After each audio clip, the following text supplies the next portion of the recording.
ഇപ്പോൾ എല്ലാവർക്കും നമസ്കാരം. നമുക്ക് വിഷയത്തിലേക്ക് കടക്കാം. മനുഷ്യനെ പൊടുന്നനെ ഒരു ദിവസം ദൈവം സൃഷ്ടിച്ചു എന്നാണ് നമ്മുടെ മതങ്ങൾ, ചില മതങ്ങൾ പറയുന്നത്. അദ്ദേഹം ഇങ്ങനെ ദൈവം ആകാശത്തെയും ഭൂമിയും ഒക്കെ സൃഷ്ടിച്ച് ബോറടിച്ച് അപ്പോൾ ഒരു ദിവസം സൃഷ്ടിച്ചു എന്നുള്ളതാണ് അവർ പറയുന്നത്. പക്ഷേ നമ്മളിത് ചിരി വരുന്ന വെച്ചാലും ലോകത്തെ ഏറ്റവും കൂടുതൽ പേര് വിശ്വസിക്കുന്ന ഒരു മതത്തിൻ്റെ കഥയാണിത്. നമുക്ക് ചിരി വരുന്നുണ്ടാവും. നമുക്ക് ചിരി വരുന്ന കാര്യം എന്ന് വെച്ചാൽ നമുക്ക് ഈ സ്വതന്ത്രമായി ചിന്തിക്കുന്ന ആളുകളെ സംബന്ധിച്ചിടത്തോളം ഇതൊന്നും അങ്ങനെ സമ്മതിക്കാൻ പറ്റില്ല. നമുക്ക് കുറച്ച് ചോദ്യങ്ങളൊക്കെ ഉള്ളതുകൊണ്ടാണ് നമുക്ക് സമ്മതിക്കാൻ പറ്റാത്തത്.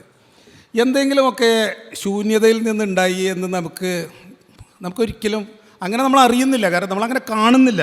നമ്മളെന്താ കാണുന്നത്? ഉള്ളത് വേറൊന്നായി മാറുന്നതാണ് നമ്മൾ കാണുന്നത്. അല്ലാതെ ഒന്നും ഉണ്ടാകുന്നതായിട്ട് നമ്മൾ കാണുന്നില്ല. ശൂന്യതയിൽ നിന്ന് എന്തെങ്കിലും ഉണ്ടാകുന്നതായിട്ട് നമ്മൾ കാണുന്നില്ല. അതുകൊണ്ട് തന്നെ ഇങ്ങനെയുള്ള ക്ലെയിംസ് കേൾക്കുമ്പോൾ സ്വതന്ത്രമായി ചിന്തിക്കുന്ന ആളുകൾക്ക് ചിരിയാണ് വരിക. ഇത് ഇത്തരം സായനസികമായ വിഷയങ്ങളിലല്ലാതെ തന്നെ നമ്മളിപ്പോൾ സാമൂഹ്യമായ വിഷയങ്ങളെടുത്താലും നമ്മളിത്തരം ഒരു ചോദ്യം നമ്മുടെ മനസ്സിൽ വരണം. അതായത് ഒരാൾ ഒരൊറ്റ ദിവസം കൊണ്ട് എല്ലാം മാറ്റിമറിച്ചു, ഒരു പാർട്ടി ഒരു വലിയ മാറ്റം പൊട്ടുന്നനെ ഉണ്ടാക്കി എന്ന് പറഞ്ഞാലും നമ്മൾ ഇതേ ചോദ്യം നമ്മുടെ മനസ്സിൽ ചിരി വരണം. കാരണം എല്ലാറ്റിനും സമയം വേണം. പൊടുന്നനെ ഒന്നും ഉണ്ടാകാറില്ല, തുടർച്ചകളാണ് ഉണ്ടാവാറ്. ഉള്ളതിൻ്റെ തുടർച്ചകളാണ്, അല്ലെങ്കിൽ ഉള്ളതിൻ്റെ മാറ്റങ്ങളാണ് ഉണ്ടാവാറ്. പുതുതായിട്ടൊന്നും ഉണ്ടാവില്ല. അങ്ങനെ നമ്മൾ കേരളത്തിൻ്റെ ഈ ഒരു ബേസ് കോൺസെപ്റ്റിൽ നമ്മൾ കേരളത്തിലുണ്ടായിട്ടുള്ള മുന്നേറ്റങ്ങളൊക്കെ പരിശോധിച്ചാൽ ശ്രീനാരായണ ഗുരു എന്ന് പറയുമ്പോൾ അതിലും മുമ്പ് വേറെ ആളുകൾ ഉണ്ടായിരുന്നു എന്ന് നമുക്ക് മനസ്സിലാവാൻ കഴിയും.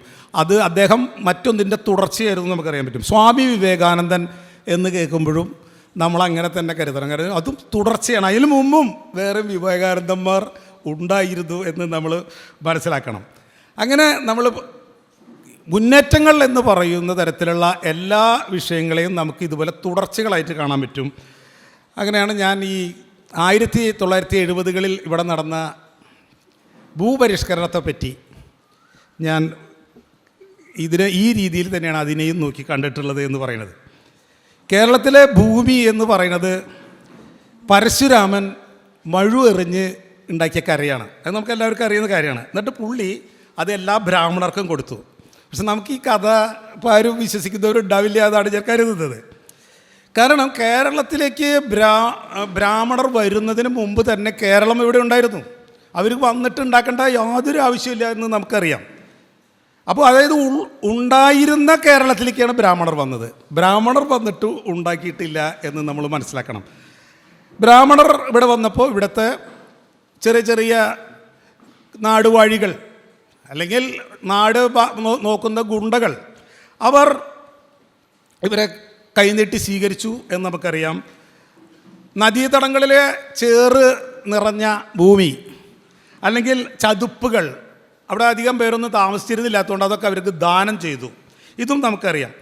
അപ്പോൾ ഈ ബ്രാഹ്മണർ വന്നിട്ട് ചോദിച്ചത് ഞങ്ങൾക്ക് ക്ഷേത്രം പണിയാനുള്ള ഭൂമി കുറച്ച് തരണം എന്നാണോ, അതോ ബ്രാഹ്മണർ ഒരു ക്ഷേത്രം പണിതിട്ട് അതിന് ചുറ്റും ഗ്രാമങ്ങൾ ഉണ്ടാക്കിയതാണോ എന്ന് നമുക്കറിയില്ല. കാരണം നമുക്കിപ്പോൾ അതിൻ്റെ ഒരു സത്യസന്ധമായൊരു റിപ്പോർട്ട് കാണാനില്ല. പിന്നെ നമുക്ക് ഇത്തരം റിപ്പോർട്ടുകളൊക്കെ കിട്ടുന്നത് ചില ചെപ്പേടുകളിൽ നിന്നാണ്.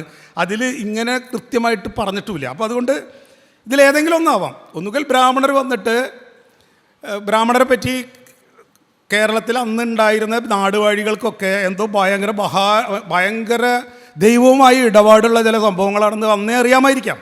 അതുകൊണ്ട് ഇവർ ബ്രാഹ്മണർ വന്നിട്ട് ചോദിച്ചിട്ടുണ്ടാവും നമുക്ക് കുറച്ച് ഒരു അമ്പലം പണിയണം. അപ്പോൾ ഇവർ നോക്കിയപ്പോൾ ഈ നദീതടങ്ങളൊക്കെ വെറുതെ കെടുക്കുകയാണല്ലോ. അപ്പോൾ ആകെ ചേറ് മൂടിക്കെടുക്കുന്നു, അല്ലെങ്കിൽ മുഴുവൻ ചള്ളകളാണ്. ഇതെങ്ങനെയാണെന്ന് നമുക്കറിയാമെന്ന് വെച്ചാൽ എൻ്റെ ചെറുപ്പകാലത്ത് പോലും നമ്മുടെ ഗ്രാമപ്രദേശങ്ങളിൽ മുഴുവൻ ഇത് തന്നെയാണ്. കരഭൂമി എന്ന് പറഞ്ഞാൽ വളരെ കുറവാണ്. നമ്മൾ വളരെ കഷ്ടപ്പെട്ട് തൂർത്തിട്ടാണ് ഇന്ന് കാണുന്ന റിയൽ എസ്റ്റേറ്റാക്കി നമ്മളിതിനെ മാറ്റിയത്. അപ്പോൾ അന്ന് 50 വർഷം മുമ്പ് പോലും ഇങ്ങനെയായിരുന്നെങ്കിൽ 1300 വർഷം മുമ്പത്തെ ഒരു അവസ്ഥ എന്തായിരിക്കും? ഇത് തന്നെയായിരിക്കും. ഇതിൻ്റെ ഒരു ഭീകരാവസ്ഥയായിരിക്കും. ചതുപ്പും ചേറുമാണ്. ശരി നിങ്ങളെടുത്തോ എന്ന് പറഞ്ഞ് ബ്രാഹ്മണർ കൊടുത്തു. അപ്പോൾ നമ്മൾ പിന്നീട് കാണുമ്പോൾ 800 മുതൽ, അതായത് 1200 വർഷം മുമ്പ് മുതൽ പിന്നീട് ഒരു 600 വർഷം മുമ്പ് വരെയുള്ള ഒരു സീനിൽ നമ്മൾ കാണുന്നത് ഈ ബ്രാഹ്മണൻ്റെ ഗ്രാമങ്ങളാണ് ഇവിടെ കാണുന്നത്. നടുക്കിലൊരു ക്ഷേത്രം, അത് ദേവൻ്റെ. ആ ക്ഷേത്രത്തിനാണ് കുറേ ഭൂമി, അതിനെ നമ്മൾ പറയുക ദേവസ്വം. ക്ഷേത്രത്തിന് ചുറ്റും ബ്രാഹ്മണൻ, അവൻ്റെ സ്വന്തമായിട്ടുള്ള പേഴ്സണൽ ഭൂമി, അതിനെ നമ്മൾ ബ്രഹ്മസ്വം, ബ്രാഹ്മണൻ്റെ ഭൂമി. അപ്പോൾ അതിൻ്റെ ചുറ്റും കൈത്തൊഴിലുകാരും കുറച്ച് തൊഴിലാളികൾ, അതുപോലത്തെ നമുക്ക് ജനങ്ങൾക്ക് എന്തെങ്കിലും സർവീസ് ചെയ്യുന്ന ആളുകളുടെ ഒരു നെയ്ത്തുകാരുടെയും മറ്റൊരായിട്ടുള്ള ഒരു സമൂഹം. അതിന് പുറത്ത് കൃഷിഭൂമി, അവിടെ കർഷക തൊഴിലാളി, അടിമ. ഇതാണ് ഒരു സിസ്റ്റം, ഇവരുടെ സിസ്റ്റം ഉണ്ടായിരുന്നത്. അപ്പോൾ ഈ ബ്രാഹ്മണനാണ് നമ്മുടെ നാട്ടിൽ പിന്നെ വന്നിട്ട് ഈ ജന്മിത്തം ഉണ്ടാകുന്നത്. കാരണം പുള്ളിക്ക് കിട്ടിയത് വലിയ ഭൂമിയാണ്. ആ ഭൂമിയിൽ കൃഷി ചെയ്യാൻ അവന് പറ്റില്ല. കാരണം അവർ ചേറിൻ്റെ മണം പണ്ട് തൊട്ടേ പുള്ളിക്ക് കഴിയില്ല, ആൾക്ക് ചേറിൻ്റെ മണം പിടിക്കില്ല. ഇപ്പോഴും നമുക്ക് വയർപ്പിൻ്റെ അസുഖമുള്ളവരുണ്ടല്ലോ, അതുപോലെ ബ്രാഹ്മണസിന് മൊത്തത്തിൽ ആ കാലത്ത് അത് പറ്റില്ലായിരുന്നു. അങ്ങനെ അവൻ അത് പാട്ടത്തിന് കൊടുക്കുകയാണ്. ഈ പാട്ടത്തിന് കൊടുക്കുന്നതോട് കൂടിയാണ് ഈ ജന്മിത്തം എന്ന് പറയുന്ന സംഭവം കേരളത്തിൽ തുടങ്ങുന്നത്. അപ്പോൾ ഈ പരശുരാമൻ വന്നു, അത് കഥയാണ് കേട്ടോ. പരശുരാമൻ വന്ന് ഹോൾസെയിലായി ബ്രാഹ്മണർക്ക് കൊടുത്ത ഭൂമിയാണ് നമ്മളിപ്പോൾ 10 സെൻറ്റും 4 സെൻറ്റും 3 സെൻറ്റും 2 സെൻറ്റായി പീസായിട്ട് ഇവിടെ കേരളത്തിൽ കണ്ടുകൊണ്ടിരിക്കുന്നത്. അപ്പോൾ ഈ ഇങ്ങനെ പീസാവാനുള്ള കാരണം നമ്മൾ അന്വേഷിക്കുമ്പോൾ ചിലർ പറയുന്നത് അത് 1957 മന്ത്രിയായിരുന്ന ഗൗരിയമ്മ അവതരിപ്പിച്ച കാർഷിക ബന്ധ ബില്ല്, അങ്ങനെ അതിന് ശേഷമാണ് ഇത് ഉണ്ടായതെന്ന് പറയുന്നു. അപ്പോൾ നമുക്ക് അതങ്ങനെയാണോ, അത് മാത്രമാണോ, ഗൗരിയമ്മ അവതരിപ്പിച്ചപ്പോൾ മാത്രമാണോ അത് ഉണ്ടായതെന്ന് നമുക്ക് നോക്കേണ്ടി വരും. കാരണം നമ്മളാ പറഞ്ഞല്ലോ, നമ്മൾ പൊട്ടുന്നേരം ഒരാൾ അങ്ങനെ ചെയ്യില്ല. ഗൗരിയമ്മയ്ക്കും കമ്മ്യൂണിസ്റ്റ് പാർട്ടിക്കും പൊട്ടുന്നതിന് ഒരു ഭൂപരിഷ്കരണ ബില്ല് അങ്ങനെ അവതരിപ്പിക്കാൻ പറ്റുമോ? ശൂന്യതയിൽ നിന്ന് അങ്ങനെ ഒരു ബില്ല് രൂപീകരിക്കാൻ മാത്രം പ്രായോഗിക ബുദ്ധിയുള്ള ആളുകളായിട്ട് ഞാൻ കമ്മ്യൂണിസ്റ്റുകളെ കണ്ടിട്ടില്ല. അന്നത്തെ കമ്മ്യൂണിസ്റ്റുകൾ ഇന്നത്തെക്കാളും ഭയങ്കരമായിട്ട് റഷ്യയോട് വിധേയത്തുള്ള ആളുകളായിരുന്നു. റഷ്യയിലെ കമ്മ്യൂണിസ്റ്റുകളുടെ പരിപാടി എന്ന് പറഞ്ഞാൽ അവിടുത്തെ ഗ്രാമങ്ങളിലെ കർഷകരുടെ ഭൂമി പിടിച്ചെടുത്ത് കൂട്ടുകൃഷിയാക്കലായിരുന്നു, നാഷണലൈസ് ചെയ്യായിരുന്നു അവരുടെ പണി. കൃഷിക്കാർക്ക് അങ്ങോട്ട് കൊടുക്കണ പരിപാടി അവരെ പരിപാടിയിലില്ല. പിന്നെ എങ്ങനെയാണ് കമ്മ്യൂണിസ്റ്റുകാർ ഇങ്ങനെ ചെയ്തത് എന്നുള്ളൊരു സംശയം നമുക്ക് തോന്നി. കാരണം അവർ അവിടെ പറയുന്ന പോലെ ഇവിടെ പ്രവർത്തിക്കുന്ന ആളുകളാണ്. അപ്പോൾ എങ്ങനെയാണ് ഇത് ഇങ്ങനൊരു അവിടുത്തെ രീതി എന്ന് പറഞ്ഞാൽ, ഞാൻ പറഞ്ഞല്ലോ, കൂട്ടുകൃഷി കളങ്ങൾ ഉണ്ടാക്കുന്നതിന് വേണ്ടി കർഷകരുടെ ഭൂമി നിർബന്ധപൂർവ്വം പിടിച്ചെടുത്തവരാണ് കമ്മ്യൂണിസ്റ്റുകാർ. അങ്ങോട്ട് കൊടുത്ത് ശീലമില്ല. പിന്നെ എങ്ങനെ ഇത് നടന്നു? പക്ഷേ ഒരു കാര്യം സത്യമാണ്, ഗൗരിയമ്മ അവതരിപ്പിച്ച ബില്ലിൽ കൃത്യമായി പറഞ്ഞുള്ള കാര്യമാണ്, കൃഷിഭൂമി കൃത്യമായി പാട്ടകൃഷിക്കാരന് കൊടുക്കുമെന്നുള്ള കാര്യം. അത് ഇതുവരെ വേറെ ആരും പറയാത്ത കാര്യമാണ്. അത് സത്യസന്ധമായിട്ട് പറയാം. അത് നേരിട്ട് അത് ഓണർഷിപ്പ് കൊടുക്കും എന്നുള്ള ഒരു വിഭാവനം ചെയ്ത ബില്ല് തന്നെയായിരുന്നു അത്. എന്നെ സംബന്ധിച്ചിടത്തോളം പേഴ്സണലായിട്ട് ഞാൻ വളരെയധികം ഇഷ്ടപ്പെടുന്ന ഒരു നേതാവാണ് ഗൗരിയമ്മ. അവർ 1957 ഡിസംബർ 21 നിയമസഭയിൽ കാർഷിക ബന്ധ ബിൽ അവതരിപ്പിക്കുന്നത്. പക്ഷെ നമ്മൾ പരിശോധിക്കുമ്പോൾ നമുക്ക് മനസ്സിലാവുന്നത് ആ ബില്ലല്ല ആദ്യത്തെ നിയമസഭയിൽ അവതരിപ്പിക്കപ്പെട്ട ബില്ല്. 3 വർഷം മുമ്പ് തന്നെ 1954 തിരുക്കൊച്ചി നിയമസഭയിൽ ഒരു ബില്ല് അവതരിപ്പിക്കപ്പെട്ടിട്ടുണ്ടായിരുന്നു. അതിൻ്റെ പരിണാമമാണ്, അതിൻ്റെ ഒരു തുടർച്ചയാണ് ഈ കാർഷിക ബന്ധ ബില്ലായിട്ട് പിന്നീട് പുറത്തു വരുന്നത്. ഭൂപരിഷ്കരണം ഒരു സത്യത്തിലൊരു കഥയാണ്. അങ്ങനെ അതിനെ കഥയായിട്ട് നമ്മൾ കാണുകയാണെങ്കിൽ അതിൽ നമ്മൾ 2 പേര് ഇപ്പോഴും തമസ്കരിക്കപ്പെട്ടിരിക്കുകയാണ്. ഈ കഥ പറയുമ്പോൾ 2 പേരെ നമ്മൾ പറയാറേ ഇല്ല. ആദ്യത്തെ ആൾ ഒരു ജി ശങ്കരൻ നായർ എന്ന് പറഞ്ഞ ഒരാളാണ്. അടുത്ത ആൾ PS നടരാജപിള്ള എന്ന് പറഞ്ഞ ആളാണ്. ജി ശങ്കരൻ നായരെ പറ്റി നമുക്ക് ആദ്യം പറഞ്ഞു തുടങ്ങാം. പുള്ളി മലബാറിലായിരുന്നു പ്രവർത്തിച്ചിരുന്നത്. ഇന്ത്യൻ നാഷണൽ കോൺഗ്രസ്സുകാരനായിരുന്നു, അതുപോലെ വക്കീലായിരുന്നു. കർഷകർക്കിടയിലാണ് ആൾ പ്രവർത്തിച്ചിരുന്നത്. ഈ മലബാറിലെ കുടിയന്മാരുടെ ഒരു സ്ഥിതി എന്ന് പറയുന്നത് നമ്മൾ പരമകഷ്ടം എന്നൊക്കെ പറയില്ലേ, അതായത് അവർക്ക് ഭൂമിയിൽ സ്ഥിരാവകാശമില്ല. ജന്മിമാർ തോന്നിയ പോലെ പാട്ടം വർദ്ധിപ്പിക്കും, കൊടുത്തില്ലെങ്കിൽ മുന്നറിയിപ്പും കൊടുക്കാതെ ഈ ഭൂമിയിൽ നിന്ന് വിളവടക്കം അവിടെ ഉപേക്ഷിച്ച് അവൻ പോകണം. ഇത് സത്യത്തിൽ ഈ കുഴപ്പം ഉണ്ടാക്കി, ഇങ്ങനെ ആയിരുന്നില്ല അവിടെ എന്നാണ് പറയുന്നത്. ഒരു അത്യാവശ്യം സ്മൂത്തായിട്ടാണ് അവിടെ കർഷകരും മറ്റും പോരുന്നത്. പക്ഷേ 1792 അവിടെ ബ്രിട്ടീഷുകാർ വന്ന് ആധിപത്യം സ്ഥാപിച്ചതിന് ശേഷമാണ് കൃഷിക്കാർക്ക് ഈ പ്രശ്നങ്ങളുണ്ടായത്. നമ്മൾ മുമ്പ് പറഞ്ഞു, കേരളത്തിലെ ഭൂമി എന്ന് പറഞ്ഞാൽ ബ്രഹ്മസ്വം വക, ദേവസ്വം വക, പിന്നെ പണ്ടാരം വക. പണ്ടാരം എന്ന് പറഞ്ഞാൽ നമ്മൾ സർക്കാർ എന്നുള്ള ദശത്തിൽ അത് ചിലപ്പോൾ നാടുവാഴിയായിരിക്കാം, എന്തായിരിക്കാം. അപ്പോൾ ബ്രഹ്മസം എന്ന് പറഞ്ഞാൽ ബ്രാഹ്മണൻ്റെയാണ്, ദേവസം എന്ന് പറഞ്ഞാൽ ദേവൻ്റെയാണ്. അവ രണ്ടും ഒരാൾക്ക് തന്നെ. അപ്പോൾ പേര് മാറുന്നു മാത്രമേ ഉള്ളൂ. പിന്നെ പണ്ടാരവക എന്ന് പറഞ്ഞാൽ നമ്മൾ പറഞ്ഞ പോലെ തന്നെ. അപ്പോൾ മലബാറിൽ ആരാണ് ഈ ഭൂമി കൈവശം വെച്ചിരിക്കാൻ അന്നത്തെ സാധ്യത? ഈ ജി ശങ്കരൻ നായരുടെ കാലത്ത് അവിടെ കൈവശം വെച്ചിരുന്നത് കുറച്ച് നമ്പൂതിരിമാരും പിന്നെ കുറച്ച് ഉന്നത നായർ കുലജാതന്മാരുമാണ് ഉണ്ടായിരുന്നത്. ഇവർ നമ്മൾ പറഞ്ഞ പോലെ ചേറിൽ പണിയെടുക്കുന്നവരല്ല, ചേറിൻ്റെ മണഷ്ടല്ല. അതുകൊണ്ട് അവർ ഈ ചേറിൽ പണിയെടുക്കുന്നവരെ അമ്പലത്തിലും കയറ്റിയിരുന്നില്ല, വീടിൻ്റെ മുറ്റത്തേക്കും കയറ്റിയിരുന്നില്ല. പിന്നെ അവർ ചെയ്തതെന്ന് വെച്ചാൽ ഇവർ കാണം വാങ്ങി ഇവർ താഴ്ന്ന ജാതിക്കാർക്ക് ഭൂമി കൊടുത്തു. അവൻ്റെ പേര് കാണക്കുടിയൻ എന്നാണ്. അപ്പോൾ ഈ എന്താണ് കാണം? ഈ കാണം ജന്മാക്കുക എന്ന് പറഞ്ഞാൽ ഒരു വലിയ പൊല്ലാപ്പ് പിടിച്ചൊരു പണി ചിലപ്പോൾ പല ആൾക്കാരും ചെയ്യാൻ കൊടുത്തിട്ടുണ്ടാവും. നമ്മുടെയൊക്കെ ഭൂമിയിൽ ഇങ്ങനെ ഒരു പ്രശ്നമുണ്ട്. അപ്പോൾ ഭൂമിയിൽ കൃഷി ചെയ്യുന്നതിന് വേണ്ടി ജന്മിക്ക് കൊടുക്കുന്ന ഒരു അഡ്വാൻസാണ് ഈ കാണം. അവർക്ക് അഡ്വാൻസ്, അതിനെ എൻട്രി ഫീ എന്ന് പറയാം. ഈ എൻട്രി ഫീ കൊടുത്താൽ നീ കാണക്കുടിയാനായി, ഇത്രയേ ഉള്ളൂ.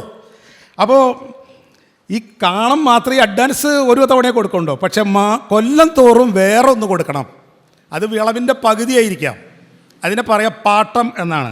അതിന് ഇയർലി ഫീ ആയിട്ട് കാണാം. ഒന്ന് അഡ്വാൻസ് ആയിട്ട് കാണാം, ഒന്ന് ഇയർലി ഫീ ആയിട്ട് കാണാം. അപ്പോൾ ഈ ഒരു രീതിയിലാണ് അവിടെ ഭൂമിയിലുള്ള ബന്ധങ്ങൾ നിലനിന്നിരുന്നത്. ഇതിങ്ങനെ എന്താ പറയുക, അതിനെ അവർ വിളിച്ചിരുന്ന പേര് കാണ ജന്മ മര്യാദ എന്നാണ്. ഇത് എഴുതി വെച്ചിട്ടുള്ള കരാറൊന്നുമില്ല, പക്ഷേ ഇതൊരു സോഷ്യൽ കൺസ്ട്രക്റ്റാണ്. ഈ ഒരു വാക്കാലുള്ള കരാറിനെ ലംഘിച്ചുകൊണ്ട് രാജാവോ ജന്മിയോ പ്രവർത്തിക്കില്ല. അതുകൊണ്ടാണ് അതിനെ മര്യാദ എന്ന പേരിട്ട് വിളിക്കുന്നത്, അല്ലെങ്കിൽ മര്യാദ എന്ന് പറയില്ല. അപ്പോൾ വിളവിൻ്റെ അവർ ചെയ്യേണ്ട ഫെയറായി ചെയ്യേണ്ടതെന്ന് വെച്ചാൽ വിളവിൻ്റെ ഒരു ഭാഗം ജന്മിക്ക് കൊടുക്കാൻ പ്രശ്നം തരുന്നു. ബ്രിട്ടീഷുകാർ 1792 എത്തിയപ്പോൾ ഈ വ്യവസ്ഥേനെ അവർ മാറ്റി. ഈസ്റ്റ് ഇന്ത്യ കമ്പനിയാണ് പിന്നത്തെ ബ്രിട്ടീഷുകാരല്ല. അവർ കുറേം കൂടിയും ഡെമോക്രാറ്റിക് ആയിരുന്നു. കമ്പനിക്ക് സംബന്ധിച്ചിടത്തോളം ലാഭം മാത്രമാണല്ലോ വേണ്ടത്. അവരെന്ത് ചെയ്യുന്നത് വെച്ചാൽ അവർ ജന്മിയെ പിടിച്ച് ഭൂമിയുടെ പരിപൂർണ ഉടമസ്ഥരായിട്ട് വാഴിച്ചു. അതായത് ഞങ്ങളുടെ അല്ല ഭൂമി, ബ്രിട്ടീഷുകാർക്ക് വേണമെങ്കിൽ അവരുടെ ഭൂമി എന്ന് പറയായിരുന്നു. അതില്ല, അവർ ആ സിസ്റ്റത്തിൽ കയറിയിട്ട് ഈ ജന്മിനെ പിടിച്ചിട്ട് അവരുടെ ഏറ്റവും പരിപൂർണ ഉടമസ്ഥ നിങ്ങളാണെന്ന് പറഞ്ഞു. ബ്രിട്ടീഷുകാർ ഇന്നലെ ചെയ്തത് ജന്മിമാർക്ക് പരിപൂർണ അധികാരം കൊടുത്താൽ പിന്നെ ജന്മിമാരോടെ കാശ് ചോദിക്കണ്ടോ? മറ്റവരായിട്ട് ഒരു ഇടപാടും വേണ്ടല്ലോ, ഉദ്യോഗസ്ഥന്മാർ വേണ്ട, ഒന്നും വേണ്ട. ബ്രിട്ടീഷുകാർക്ക് ആകെ നികുതിയെ വേണ്ടത്. അപ്പോൾ നികുതി നീ ഇത്ര തരണമെന്ന് പറഞ്ഞാൽ ഈ ജന്മിയുടെ ഉത്തരവാദിത്തമാണ് അത് മുഴുവൻ പിരിച്ചു കൊണ്ടു കൊടുക്കൽ. അപ്പോൾ സ്വാഭാവികമായിട്ടും ബ്രിട്ടീഷുകാർക്ക് ഇതിൻ്റെ സിസ്റ്റം അറിയാത്തത് കൊണ്ടും എത്ര ലാഭം ഉണ്ടാവും എന്നറിയാത്തതുകൊണ്ടും അവർ തോന്നിയ നികുതി പറഞ്ഞു. അപ്പോൾ ജന്മിമാർ എന്ത് ചെയ്തെന്ന് വെച്ചാൽ ജന്മിമാർ അവിടെ നിന്ന് കൊടുക്കുക. ഇപ്പോൾ കടയ്ക്ക് നമ്മളിപ്പോൾ ഇവിടെ മസാല ദോശയ്ക്ക് 10% ടാക്സ് കൂട്ടി എന്ന് പറഞ്ഞപ്പോൾ മുതലാളി അവിടുത്തെ കടക്കാരെ കൊടുക്കില്ലല്ലോ, അയാളത് കൂട്ടും, നമ്മുടെ ഇത് മേടിക്കും. അതേപോലെ ജന്മിമാരോട് നിങ്ങൾ ഇത്ര അധികം വേണമെന്ന് പറഞ്ഞപ്പോൾ ജന്മിമാർ കാശ് കൂട്ടി. അപ്പോൾ എന്തായി, അവർക്ക് കൊടുക്കാൻ പറ്റണ്ടായി. അതിനും താഴെയുള്ള ആളുകൾക്ക്, ഈ കൃഷി ചെയ്യുന്ന ചേറിൻ്റെ മണം ഇഷ്ടപ്പെടുന്ന ആളുകൾക്ക് കൊടുക്കാൻ പറ്റണ്ടായി. അപ്പോൾ ഇവർ തിരിച്ചു പറഞ്ഞു, നിനക്ക് ഈ പാട്ടം തരാൻ പറ്റില്ലേ, നീ ഒഴിഞ്ഞു പൊക്കോ. ഇതാണ് അവിടുത്തെ പ്രശ്നം. ഈ പ്രശ്നമാണ് നമ്മൾ കേട്ടിട്ടുണ്ടാവും ഈ മാപ്പിള ലഹള എന്ന് പറയുന്നത്. 1921 മാപ്പിള ലഹള നമ്മൾ കേട്ടിട്ടുണ്ട്. അപ്പോൾ അതിനെ ചില ആളുകൾ ഇപ്പോഴും പറയേണ്ടത് കാർഷിക കലാപമാണെന്നുള്ളത്. പക്ഷെ 50% കറക്റ്റായ പ്രസ്താവനയാണത്. അതിൽ ഭാഗിക സത്യം ഉണ്ടായിരുന്നു. അതിൻ്റെ ഒരു കാരണം ഇതായിരുന്നു. നമ്മൾ ഒന്നും കൂടി പറയുകയാണെങ്കിൽ, ബ്രിട്ടീഷുകാർ വന്നതോടെ ആ വെറുംപാട്ട വ്യവസ്ഥ, മര്യാദപ്പാട്ടം എന്ന വ്യവസ്ഥ അവർ ബ്രേക്ക് ചെയ്തു. അപ്പോൾ അവർ തമ്മിലുള്ള ബന്ധങ്ങൾ വഷളാവുകയുണ്ടായി. അത് കൃഷിക്കാരുമായിട്ടുള്ളതും ജന്മിമാരുമായിട്ടുള്ള പ്രശ്നങ്ങൾ നിരന്തരം വർദ്ധിച്ചു കൊണ്ടിരുന്നു. ഈ കാണക്കാരൻ എന്ന് പറഞ്ഞാൽ ജന്മിയുടെ കയ്യിൽ നിന്ന് ഭൂമി കാശ് കൊടുത്ത് മേടിച്ചു, അല്ലെങ്കിൽ ഒരു എൻട്രി ഫീ കൊടുത്ത് മേടിച്ചു എന്ന് പറയുന്ന ആളെന്ന് പറഞ്ഞാൽ ആരാണ്? കാശ് കൊടുക്കാൻ കഴിവുള്ള ആളാണ്. ഒരു പൈസയെങ്കിലും ഇത്തിരിയെങ്കിലും കൊടുക്കാൻ കഴിയുള്ളവനല്ലേ അത് പറ്റുള്ളൂ. അതിനെ നമ്മൾ പറയാം, അവർ ഏതൊക്കെ ജാതിക്കാരായിരിക്കും? ഗതിയുള്ള നായന്മാരായിരിക്കും, ഗതിയുള്ള ഈഴവന്മാരായിരിക്കും. അവർക്കല്ലേ ഈ എമൗണ്ട് അഡ്വാൻസ് കൊടുക്കാൻ പറ്റുള്ളൂ. അവർ ജന്മിയിൽ നിന്ന് വാങ്ങിയ ഈ ഭൂമി കൃഷി ചെയ്യുന്നതിന് വേണ്ടി താഴെയുള്ള വേറൊരു ടീമിന് കൊടുക്കും. ഇതിനെ പറയുക വെറുംപാട്ടം എന്നാണ് പറയുക. നമ്മളിതൊക്കെ നമ്മുടെ നികുതി അടച്ച കടലാസൊക്കെ നോക്കിയാൽ കാണാൻ പറ്റും. അപ്പോൾ ആരാ ഈ വെറുംപാട്ടക്കാരെന്ന് പറഞ്ഞാൽ അതിലും ഗതിയില്ലാത്ത മുസ്ലിങ്ങളും ഈഴവന്മാരുമാണ് ഈ വെറുംപാട്ടക്കാർ. അതിന് ഇവരെ മേൽച്ചാർത്ത് കൊടുക്കാമെന്നും പറയും. പല പല വാക്കുകൾ മലബാർ ഭാഗത്ത് ഉപയോഗിക്കും. മേൽച്ചാർത്തെന്നും പറയാം. ഈ മേൽച്ചാർത്തുകാരാണ് അവരേലും പാവപ്പെട്ട കർഷക തൊഴിലാളിയെ വെച്ച് കൃഷി ചെയ്യിക്കുന്നത്. മുസ്ലിങ്ങളിലെ പാവപ്പെട്ടവർ, ഈഴവരിലെ പാവപ്പെട്ടവർ, ദളിതർ മൊത്തം, അവർക്ക് പിന്നെ ഭൂമിയേ ഇല്ല, അത് അന്നുമില്ല, നമുക്ക് ഇന്നും കാണാൻ കഴിയില്ല. അപ്പോൾ ഇവരാണ് കൃഷി ചെയ്തിരുന്നത്. അതായത് ഈ കാർഷിക തൊഴിലാളികൾ എന്ന് പറയുന്ന ഈ വലിയ വിഭാഗമാണ് ജോലി ചെയ്തിരുന്നത്. ജന്മിയും കാണക്കാരനും ഇവരുടെ അധ്വാനത്തിൽ പങ്കുവെച്ചാണ് ജീവിച്ചിരുന്നത്. ഇതാണ് സിസ്റ്റം. അപ്പോൾ ബ്രിട്ടീഷുകാരുടെ ഈ നയം, അതായത് ബ്രിട്ടീഷുകാർ ഒരിക്കലും കർഷകരെ കേൾക്കില്ല, ജന്മിമാരെ കേൾക്കുള്ളൂ എന്ന് പറഞ്ഞപ്പോൾ കൃഷിക്കാരുടെ സങ്കടം കേൾക്കാൻ ആരുമില്ലാണ്ടായി. അവിടെ ഒരു എന്താ പറയുക, ഒരു ശൂന്യതയാണ് ഉണ്ടാകുന്നത്. ഇതാണ് വലിയ അസംതൃപ്തിയായിട്ട് മാറുന്നത്, ലഹളകളായിട്ട് മാറുന്നത്. നമ്മൾ അതിൻ്റെ ഒരു കൾമിനേഷനാണ് 1921 മലബാർ കലാപം. ഇപ്പോൾ സംഘങ്ങളുടെ വാട്സപ്പ് യൂണിവേഴ്സിറ്റിയിൽ പഠിച്ചു വന്ന ഒരു വിദ്യാർത്ഥി കരുതുന്നത് മലബാറിലുണ്ടായ ഏക കലാപം 1921 മലബാർ കലാപം മാപ്പിള ലഹളയാണെന്നാണ്. ഒരിക്കലല്ല, 1836 മുതൽ നിരന്തരമായ ലഹള, 36 വലിയ ലഹളകൾ, പന്തല്ലൂർ ലഹള, പള്ളിപ്പുറം ലഹള, അതുപോലെ പള്ളിക്കുറുപ്പ് ലഹള, മട്ടന്നൂർ ലഹള, അങ്ങനെ നിരവധി, മഞ്ചേരി ലഹള, ഒരുപാട് ലഹളകൾ ഉണ്ടായിട്ടുണ്ട്. അപ്പോൾ ഈസ്റ്റ് ഇന്ത്യക്കാർക്ക് ഇത് മനസ്സിലാവില്ല. ഇതെന്തത് ഇവർ ഇടയ്ക്ക് മുസ്ലിങ്ങളെല്ലാവരും കൂടി ഇറങ്ങി ഈ ഇതുപോലെയുള്ള ക്രമസമാധാന പ്രശ്നം ഉണ്ടാകുന്നത്. അപ്പോൾ ഇവർ പറയുക, ഇവരുടെ പുസ്തകത്തിൽ എഴുതി വെച്ചിരിക്കുക, ആ ഭാഗത്തുള്ള മുസ്ലിങ്ങൾക്ക് ഹാലിളക്കം എന്നൊരു അസുഖം വരാറുണ്ടെന്ന്. ഹാലിളക്കം എന്നാണ് ഇവന്മാർ, ഈ പൊട്ടന്മാർ പുസ്തകത്തിൽ എഴുതി വെച്ചിട്ടുള്ളത്. ഇപ്പോഴും നിങ്ങൾക്ക് വായിക്കാൻ പറ്റും. ഹാലിളക്കം ഉണ്ടാവും, അത്ര ഇവർക്ക് മാനസിക പ്രശ്നം ഉണ്ടാവുന്നതാണ് ഈ ഇവന്മാർ ധരിച്ചുള്ളത്. അപ്പോൾ ഇവർക്ക് ഇത് മനസ്സിലാവുന്നില്ല. പിന്നീട് വില്യം ലോകം വന്നു. വില്യം ലോകം എന്ന് പറഞ്ഞാൽ ജ്ഞാനോദയത്തിൻ്റെ കാലത്ത് അവിടെ നിന്ന് ജനിച്ചു വളർന്ന വ്യക്തിയാണ്. അയാൾ ഇവിടെ വന്നിട്ട് മലബാർ മാനുവൽ എഴുതിയപ്പോഴാണ് അയാൾക്ക് മനസ്സിലായത് ഇത് സംഭവം ഇതാണെന്നുള്ളത്. ഇപ്പോഴും വില്യം ലോകൻ്റെ പുസ്തകം മാത്രമേ വായിച്ചാലേ നമുക്ക് ഈ എന്താണ് മലബാറിൽ നടന്നതെന്ന് അറിയാൻ പറ്റുള്ളൂ. മലബാർ മാനുവൽസ്, അങ്ങനെയല്ലേ? അതാണ്. അപ്പോൾ കാലിളക്കമല്ല, ആക്ച്വലി അത് കാർഷിക പ്രശ്നങ്ങളായിരുന്നു എന്നുള്ളതാണ് സത്യം. ഈ ജന്മിക്ക് എപ്പോൾ വേണമെങ്കിലും കുടിയാനെ പുറത്താക്കാം. അത് അങ്ങനെ ചെയ്തു കഴിഞ്ഞാൽ ഒരു കോടതിയുമില്ല, ബ്രിട്ടീഷുകാർ അതിൻ്റെ ഒപ്പം നിൽക്കും. അപ്പോൾ ജനങ്ങൾ ലഹളക്കിറങ്ങും. ജനങ്ങൾ ആർക്കെതിരെ ലഹളക്കിറങ്ങുക? അവർ ബ്രിട്ടീഷുകാർക്കെതിരെയാണ്. എത്ര ബ്രിട്ടീഷുകാരെ അവർ കൊന്നിട്ടുണ്ട് എന്നുള്ളതിന് എനിക്ക് കൃത്യമായിട്ട് കണക്കില്ല. പല ഓഫീസേഴ്സിനെയും ബാധിച്ച ആൾക്കാരാണ് ഈ ലഹളക്കാർ. എന്നാൽ 1921 ലഹള നമ്മൾ പറയുന്ന പോലെ തന്നെ അത് കാർഷിക കലാപം എന്നുള്ള രീതി, ഇത് വേറെ രീതിയിലേക്ക് പോവുകയുണ്ടായി. അതിനെ കാർഷിക കലാപമാക്കി മാത്രമായി മാറ്റുന്നതും പിന്നെ അതുപോലെ തന്നെ അതിന് വർഗീയതകളെ അല്ല എന്ന് പറയുന്നതൊന്നും രണ്ടും ശരിയായ ഒരു പ്രസ്താവനയേ അല്ല. നമുക്കറിയാലോ, മലബാറിലെ ജന്മിമാർ മുഴുവൻ ഹിന്ദുക്കളും, ഏകദേശം മുഴുവൻ ഹിന്ദുക്കളും, പണിക്കാർ, കർഷക തൊഴിലാളികൾ എന്ന് പറയും ഭൂമിയില്ലാത്ത വർഗം മുഴുവൻ മുസ്ലിങ്ങളുമാണ് എന്ന് നമ്മൾ മനസ്സിലാക്കണം. അപ്പോൾ എല്ലാ മതത്തിലും നമുക്കിപ്പോൾ കാണുന്ന പോലെ തന്നെ അന്നും തീവ്രത കൂടിയ വിശ്വാസികളുണ്ടായിരുന്നു. അവരുടെ പ്രധാന പരിപാടി എന്ന് പറഞ്ഞാൽ വിശ്വാസികളെ വഴിതെറ്റിക്കലാണ്. നമുക്കറിയാലോ, അവരുടെ ഏറ്റവും വലിയ പ്രചരണം എന്താണ്? നമ്മുടെ എല്ലാ പ്രശ്നങ്ങളും കാരണം മറ്റേ മതക്കാരനാണ് എന്നുള്ളതാണ് അവരുടെ ഉദാഹരണം. മതമാണ് പ്രശ്നം എന്നാണ് അവർ സാധാരണ പറഞ്ഞുകൊണ്ടിരിക്കുക. അപ്പോൾ ഈ ഹിന്ദു മതവാദികൾ ഇത് തന്നെയാണ് പറയുന്നത്. ഇപ്പോൾ നമുക്കറിയാം, മുസ്ലിമാണ് പ്രശ്നം. അതുപോലെ അന്നത്തെ മുസ്ലിം മതവാദികൾ അവരുടെ ഇതിൻ്റെ ഉള്ളിലുണ്ടായിരുന്ന നന്നായി പുസ്തകമൊക്കെ വായിച്ച് പഠിച്ച എല്ലാ മുസ്ലിങ്ങളും പറഞ്ഞു ഇത് പ്രശ്നം, അതും അവർ മതമാണെന്ന് പറഞ്ഞു. ജന്മിമാരൊക്കെ ഹിന്ദുക്കളാണ് എന്ന് പ്രചരിപ്പിച്ചപ്പോൾ വിവരമില്ല, വിദ്യാഭ്യാസമില്ല, ദാരിദ്ര്യം ഉള്ള എല്ലാ മുസ്ലിങ്ങളും ലഹളക്കിറങ്ങി. അതാണ് 1921 കണ്ടത്. ആദ്യം ബ്രിട്ടീഷുകാർക്കെതിരെ ഇറങ്ങി, പിന്നെ നേരെ ഹിന്ദുക്കളുടെ കുടുംബങ്ങളിലേക്ക് കയറി ചെന്നു. പിന്നെ നമുക്കറിയാം, പിന്നെ നമ്മൾ വായിച്ചതൊക്കെ ശരി തന്നെയാണ്, അതിലൊന്നും തെറ്റൊന്നുമില്ല. പക്ഷേ കർഷക കലാപമാണ് അവിടെ ലഹളയായി മാറുന്നതെന്നുള്ള സത്യം നമ്മൾ മനസ്സിലാക്കണം. ഈ ബാക്ക്ഗ്രൗണ്ടിലാണ് നമ്മളീ പറഞ്ഞ ജി ശങ്കരൻ നായർ വരുന്നത്. അദ്ദേഹം നോക്കുമ്പോൾ ഈ മാപ്പിള ലഹളയ്ക്ക് ശേഷം അവിടുത്തെ മുസ്ലിങ്ങളുടെ സ്ഥിതി എന്ന് പറഞ്ഞാൽ പരമകഷ്ടം എന്ന് പറഞ്ഞാൽ പറയാനില്ല, അത്രയ്ക്കും കഷ്ടമായി. ദാരിദ്ര്യത്തിൻ്റെ കൊടുമുടിയിൽ നിൽക്കുന്ന സമയത്ത് പുള്ളി ഈ പാട്ടക്കുടിയന്മാരെ ഒക്കെ സംഘടിപ്പിച്ച് മലബാർ കുടിയാൻ സംഘം എന്ന ഒരു ടെനൻസ് അസോസിയേഷൻ ഉണ്ടാക്കുകയാണ്. പുള്ളി അങ്ങനെ വെറുതെ ഒരു സംഘടന ഉണ്ടാക്കുന്ന ഒരാൾ മാത്രമായിരുന്നില്ല. പുള്ളി ശരിക്കും മദ്രാസ് ലെജിസ്ലേറ്റീവ് അസംബ്ലിയിലെ MLA ആയിരുന്നു. അപ്പോൾ അന്ന് മലബാർ ഭാഗം കിടക്കുന്നത് മദ്രാസ് സംസ്ഥാനത്തിൻ്റെ ഭാഗമാണെന്ന് ഓർക്കണം. തിരുവനന്തപുരം അല്ല കേന്ദ്രം, നമ്മുടെ കേന്ദ്രം മദ്രാസാണ്. അപ്പോൾ പുള്ളി അവിടെ പോയിട്ട് ഈ കുടിയാന്മാർക്ക് വേണ്ടി ഒരു ബില്ല് അവതരിപ്പിച്ചു, അത് പാസ്സാക്കി. അങ്ങനെയാണ് 1929 ആദ്യത്തെ തന്നെ നമുക്ക് പറയാവുന്ന ഒരു ഭൂപരിഷ്കരണ ബില്ല് കൊണ്ടുവരുന്നത്, ഒരു കുടിയാൻ നിയമം ഇവിടെ കൊണ്ടുവരുന്നത്. അത് പക്ഷേ കേരളത്തിൽ മൊത്തം ബാധകമായ ഒന്നല്ല, അത് ശരിക്ക് മലബാർ ഭാഗത്ത് മാത്രം ബാധകമായിട്ടുള്ളതാണ്. ഈ വലിയ മാറ്റമാണ് അവിടെ ആ ബില്ല് വന്നതിന് ശേഷം ഉണ്ടായത്.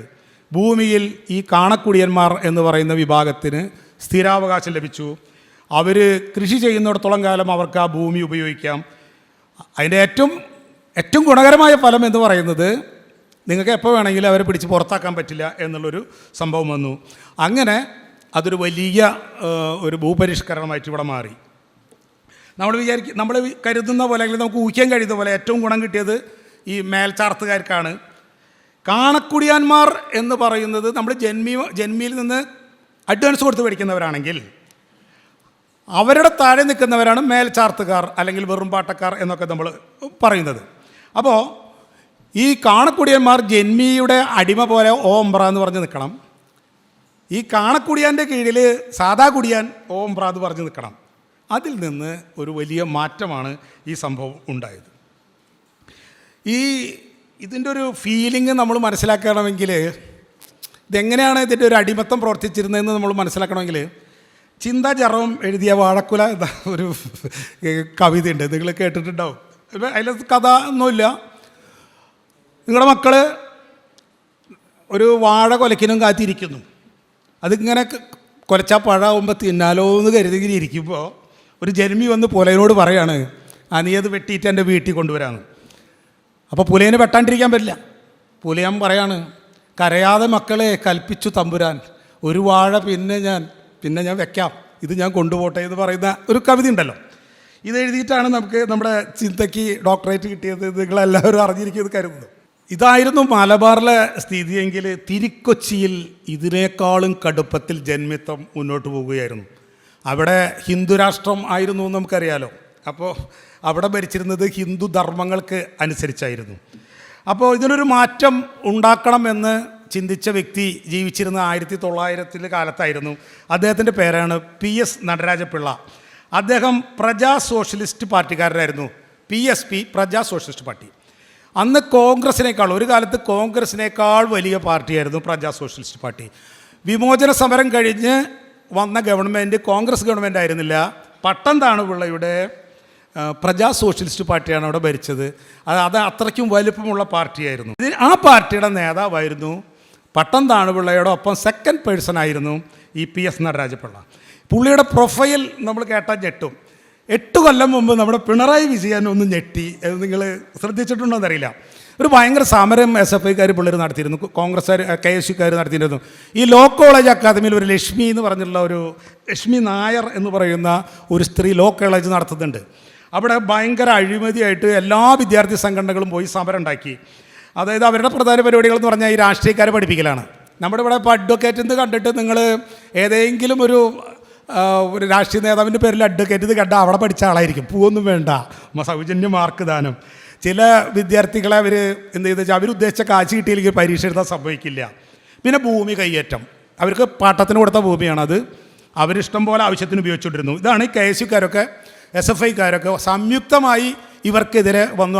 ആ കാലത്ത് അത് വളരെയധികം നമ്മുടെ നാട്ടിൽ ചർച്ച ചെയ്യപ്പെട്ട വിഷയമാണ്. നിങ്ങൾക്ക് ഇപ്പോഴും ഈ ലക്ഷ്മി നായർന്ന് അടിച്ചു കൊടുത്ത ആദ്യം വരുന്ന വീഡിയോ ഈ സംഭവം ആയിരിക്കും. അപ്പോൾ ഇവർക്ക് ഭൂമി കൊടുത്തത് സർക്കാരാണ്, പാട്ടത്തിന് കൊടുത്തതാണ്. പാട്ടക്കാലാവധി കഴിഞ്ഞിരിക്കുന്നു, എന്തുകൊണ്ട് നിങ്ങളിത് പിടിച്ചെടുക്കുന്നില്ല എന്ന് പിണറായി വിജയനോട് ചോദിച്ചപ്പോൾ പിണറായി വിജയൻ പറഞ്ഞു, ഏതോ ഒരു പിള്ളയുടെ ഭൂമിയാണത്, CP രാമസ്വാമി എന്ന ദിവാൻ കണ്ടുകെട്ടിയത്, അതാണ് ഞങ്ങൾ ഈ ലക്ഷ്മി നായർക്ക് കോളേജ് പണിയാൻ കൊടുത്തതെന്ന് പറഞ്ഞു. അപ്പോൾ ഈ പിണറായി സഖാവ് പറഞ്ഞ ഈ ഏതോ പിള്ളയാണ് ഈ നമ്മൾ പറഞ്ഞ നടരാജപിള്ള. ആരായിരുന്നു ഈ നമുക്ക് അദ്ദേഹത്തിൻ്റെ പ്രൊഫൈലിലേക്ക് പോവാം. ഈ PS നടരാജപിള്ള ആരായിരുന്നു? മനോന്മണീയം P സുന്ദരം പിള്ളയുടെ ഏക മകനായിരുന്നു ഈ നടരാജപിള്ള. നമ്മൾ ഈ വായിൽ വെള്ളിക്കരണ്ടിയായി പിളർന്നു എന്നൊക്കെ പറയില്ലേ, 100 ഏക്കർ പറമ്പിൻ്റെ ഉള്ളിൽ ഹാർവിപുരം ബംഗ്ലാവ്, ഇതാണ് അവരുടെ സെറ്റപ്പ്. അപ്പോൾ ഈ മനോന്മണീയം എന്ന പേര് ഈ സുന്ദരൻ പിള്ളയ്ക്ക് കിട്ടാൻ എന്താണ് കാരണം എന്ന് വെച്ചാൽ, പുള്ളി തിരുവിതാംകൂറിലെ ആദ്യത്തെ MA കാരനാണ്. ആദ്യത്തെ MA കാരൻ. തമിഴ് ഭാഷയിലാണ് പുള്ളി മനോന്മണീയം എന്ന ഒരു നാടകം എഴുതുന്നത്. മാത്രമല്ല, തമിഴ്നാട്ടുകാർ ഇപ്പോഴും ഉപയോഗിച്ചു കൊണ്ടിരിക്കുന്ന തമിഴൻ്റെ ദേശീയ ഗാനം എഴുതിയതും ഈ മനോന്മണീയം ആണ്. അപ്പോൾ അദ്ദേഹത്തിനോടുള്ള ബഹുമാനാർത്ഥമാണ് ഇവർ ഈ മനോന്മണീയം സുന്ദരൻപിള്ള എന്ന് വിളിച്ചത്. ഇപ്പോഴും തിരുനെൽവേലിയിൽ മനോന്മണീയം സുന്ദരനാർ എന്ന് പറഞ്ഞ യൂണിവേഴ്സിറ്റിയും ഉണ്ട്. ഇതൊക്കെ ഫാക്റ്റാണ്. ഈ മനോന്മണീയത്തിൻ്റെ ഫ്രണ്ട്സിൻ്റെ ഒരു പേര് കേട്ടാൽ നമുക്ക് പുള്ളിയുടെ റേഞ്ച് മനസ്സിലാവും. ശ്രീനാരായണ ഗുരു, ചട്ടമ്പി സ്വാമികൾ, തൈക്കാട്ട് അയ്യാസ്വാമികൾ, സ്വാമി വിവേകാനന്ദൻ. അപ്പോൾ അയാളുടെ മകനാണ് ഈ PS നടരാജപിള്ള. ഇതിൽ സ്വാമി വിവേകാനന്ദൻ കന്യാകുമാരിക്ക് പോകുന്നതിനിടയിൽ താമസിച്ചത് ഈ ഹാർവിപുരം ബംഗ്ലാവിലാണ്. ആ യാത്രയിലാണ് കേരളത്തെ പറ്റി അദ്ദേഹം ഇതൊരു ഭ്രാന്താലയമാണ് എന്നുള്ള രീതിയിൽ പ്രസ്താവന നടത്തിയത്. അപ്പോൾ ഈ മനോന്മണീയത്തിൻ്റെ മകനാണ് ഈ നടരാജപിള്ള. പക്ഷെ കഷ്ടകാലത്തിന് സ്കൂളിൽ പോയപ്പോൾ പട്ടത്തിൻ്റെ ഒപ്പമായിരുന്നു കൂട്ട്. പട്ടം താണുപിള്ളേരൊപ്പം കൂട്ട്. പട്ടം താണുപിള്ള അന്നേ രാഷ്ട്രീയം ക്രൈസായിട്ട് നടക്കുന്ന ആളാണ്. കുറച്ച് സോഷ്യലിസം ഇതൊക്കെയുള്ള ആളാണ്. അവരുടെ അന്നത്തെ രാഷ്ട്രീയ പാർട്ടിയുടെ പേര് തിരുവിതാംകൂർ സ്റ്റേറ്റ് കോൺഗ്രസ് എന്നാണ്. അന്നത്തെ സ്വാതന്ത്ര്യ സമരം എന്ന് പറഞ്ഞാൽ എതിരാളി ആരാന്ന് നിങ്ങൾക്ക് ഊഹിച്ചാൽ മനസ്സിലാവും. CP രാമസ്വാമി നായർ, അയാളാണ് അന്നത്തെ എതിരാളി. ദിവാനാണ്, ഭയങ്കര അഹങ്കാരിയാണ്. ആൾക്കെതിരെ സമരം ചെയ്യുന്നതും പുള്ളിക്ക് ഇഷ്ടമില്ല. ഒരിക്കലും ആൾ ക്ഷമിക്കില്ല. നടരാജപിള്ളയുടെ സമരത്തെയും പുള്ളിക്ക് സഹിച്ചില്ല. പക്ഷേ എങ്ങനെ പൊടുന്നതിന് അയാൾ അറസ്റ്റ് ചെയ്യും? മനോന്മണീയത്തിൻ്റെ മകനല്ലേ. പുള്ളി നടരാജപിള്ളരെ വീട്ടിൽ വിളിച്ച് ഉപദേശിച്ചു. എന്നിട്ട് പറഞ്ഞു, നീ പണിക്കൊന്നും പോരുത്, നിൻ്റെ കുടുംബം എങ്ങനെയാണോ എന്നൊക്കെ പറഞ്ഞു. പക്ഷേ ആ കുട്ടി അത് കേട്ടില്ല. അയാൾ വീണ്ടും പട്ടം താണുപിള്ളേരൊപ്പം സമരത്തിന് പോയി. അവരെ പിടിച്ച് ജയിലിലിട്ടു. ഈ പട്ടത്തിനും പിടിച്ചു, നമ്മുടെ നടരാജപിള്ളേനെയും പിടിച്ചു. വീണ്ടും ഈ പണി ചെയ്തപ്പോഴാണ് ദിവാൻ ഈ മറ്റേ പണി ചെയ്തത്. അവരുടെ 100 ഏക്കർ പറമ്പും ഈ ഹാർവിപുരം ബംഗ്ലാവും കൂടി പിടിച്ച് സർക്കാരിലേക്ക് കണ്ടുകെട്ടി. അപ്പോൾ ഈ പിള്ളയെയാണ് ഏതോ പിള്ള എന്ന് നമ്മുടെ പിണറായി വിജയൻ പറഞ്ഞത്. പക്ഷേ ഈ ഭൂമി പിടിച്ചെടുത്തു എന്നുള്ളതുകൊണ്ടൊന്നും നടരാജപിള്ളയ്ക്ക് കുലുക്കൊന്നും ഉണ്ടായില്ല. പുള്ളി എന്താണെന്ന് വെച്ചാൽ ആൾ ദരിദ്രനായി ജീവിച്ചു. പുള്ളിക്ക് ഈ കൊട്ടാരത്തിൽ തന്നെ ജീവിക്കണമെന്ന് നിർബന്ധം ഉണ്ടായിരുന്നില്ല. കുടിലിൽ ജീവിക്കാനും പുള്ളിക്ക് അറിയായിരുന്നു. അപ്പോൾ ഇന്ത്യൻ സ്വാതന്ത്ര്യ സമരമൊക്കെ കഴിഞ്ഞ് നമുക്ക് 47 കിട്ടി നമ്മളൊരു ഭരണഘടന നിർമ്മിക്കുന്ന ഘട്ടം എത്തിയപ്പോൾ 7 പേരെയാണ് തിരുവിതാംകൂറിൽ നിന്ന് കൊണ്ടുപോയത്. അതിലൊരാൾ ഈ നടരാജപിള്ളയാണ്. ഇതാണ് ഈ ഏതോ പിള്ള എന്ന് നമ്മൾ പറയുന്നത്. അപ്പോൾ നമ്മളിപ്പോൾ നടരാജപിള്ളയുടെ ഈ കാര്യത്തെ ബന്ധിച്ചിട്ട് ഏതോ പിള്ള എന്നടിച്ചാൽ യൂട്യൂബിൽ ആദ്യം വരുന്ന ചോദ്യം പിണറായി വിജയൻ്റെ ഏതോ പിള്ള എന്ന സാധനമായിരിക്കും. അതൊക്കെ കാണാൻ കഴിയും. അങ്ങനെ ഇനി നമ്മൾ ചരിത്രത്തിലേക്ക് വരണം. 1949 തിരുവിതാംകൂറും കൊച്ചിയും കൂടി ഒന്നായി.